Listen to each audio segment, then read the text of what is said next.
After 6 long months of paperwork, chasing solicitors, and the usual doses of stress, we finally got the keys to our new home. Well, keys is a generous word. The barn doesn't actually have doors, and the gate just has a combination lock, but still, it was ours. We still don't know what that key was for. It was July when we arrived, and the weeds had completely taken over. We couldn't even pull our van up on the drive. So off to Facebook Marketplace we went and came back with a trusty strimmer. We hacked away at the entrance and carved out a little path around the barn. Definitely a job for a bigger machine one day, but at the time we had no idea what was hiding under the jungle of grass, so we took it slow.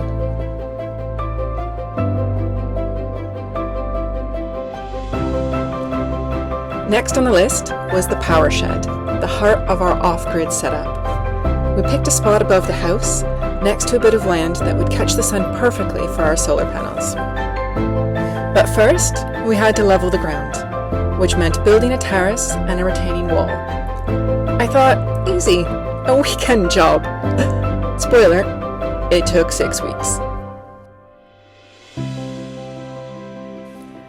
One of the many lessons we've learned so far is everything takes longer than you think.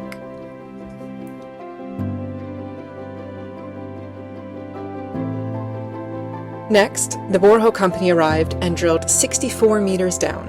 Apparently, we now have enough water for 2 farms, though we can't actually pump any of it out yet, but hey, it's waiting for us. The place we picked for the borehole was very close to where we were going to eventually have our watershed. The watershed is where we're going to put all of the water equipment for pumping, storing, filtering, and later on, distributing the water to our home.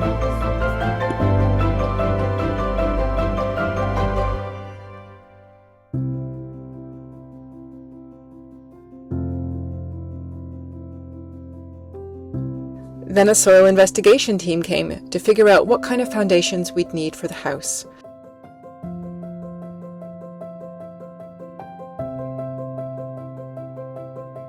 They finished early and let us responsibly play with the digger for a while. We didn't exactly achieve anything with it, but it was great practice and a little bit of fun.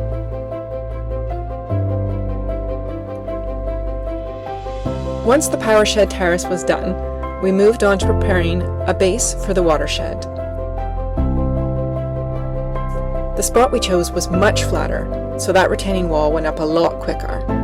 We prepped both bases with sand, a damp-proof membrane, and shuttering, ready for concrete.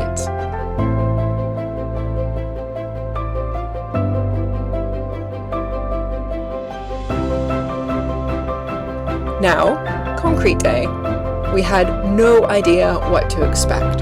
We'd only watched YouTube videos, and let's just say nothing prepares you for how chaotic, exhausting, and messy it really is. Concrete everywhere. But we did it, and we're still proud of how it turned out.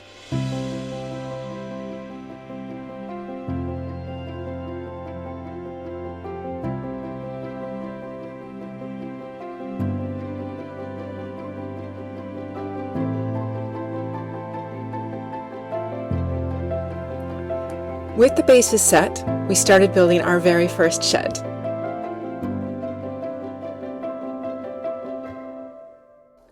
The walls went up slowly.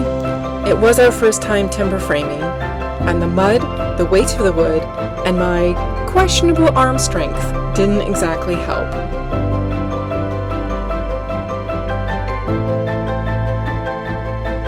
But somehow we got it done, and we were so proud of what we built.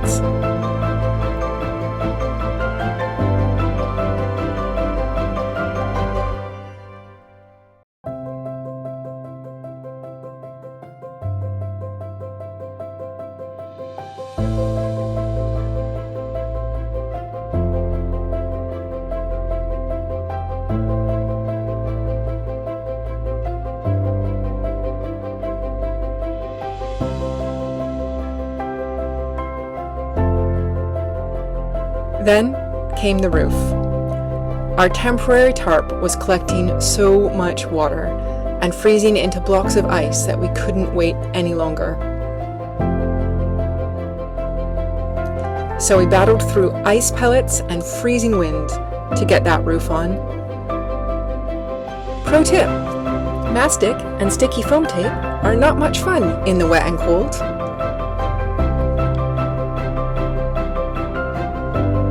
Once the roof was up, it was time to waterproof the walls. We started installing battens and cladding. But as we've learned, priorities always shift. So before we finished the cladding, we switched over to building the watershed. The watershed was a bit bigger than the power shed, so the walls were heavier, but the ground was flatter, and we actually kind of knew what we were doing this time.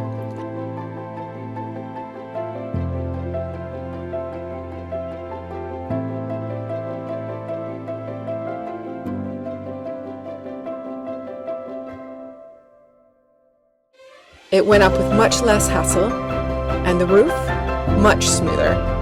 We measured properly, peeled off the ridiculous sticky film before installing, and didn't have ice pellets attacking our faces this time.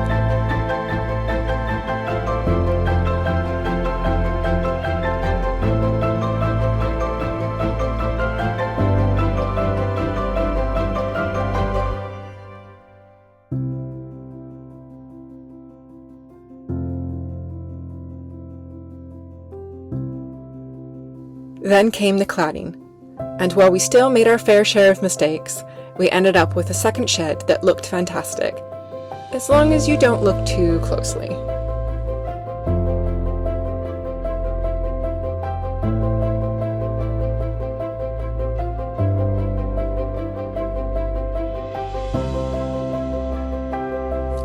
With both sheds built, roofed, and waterproofed, we finally turned our attention to doors.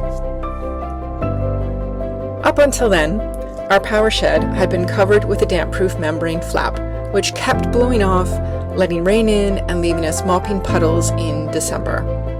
So, in true fashion, we binge-watched door-building videos on YouTube, learned how to half-lap, create braces, and chisel recesses.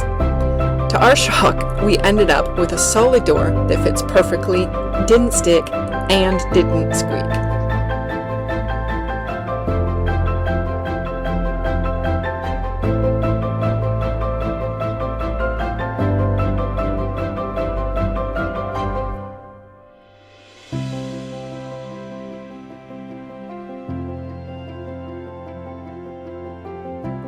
Looking back now, I'm not sure what I'm most proud of, but that first door is definitely up there. It might not seem like much watching at home, but to us, having a fully waterproofed shed with a door that won't blow away and somewhere dry to store things was a huge milestone. And that's what we've managed in just 6 months on the land, with full-time jobs and trying to learn everything as we go. From clueless concrete pourers to hand-built doors that actually open, we've come a long way.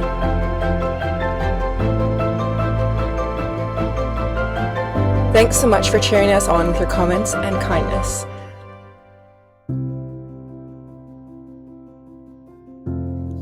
Let's see what chaos and progress the next 6 months bring.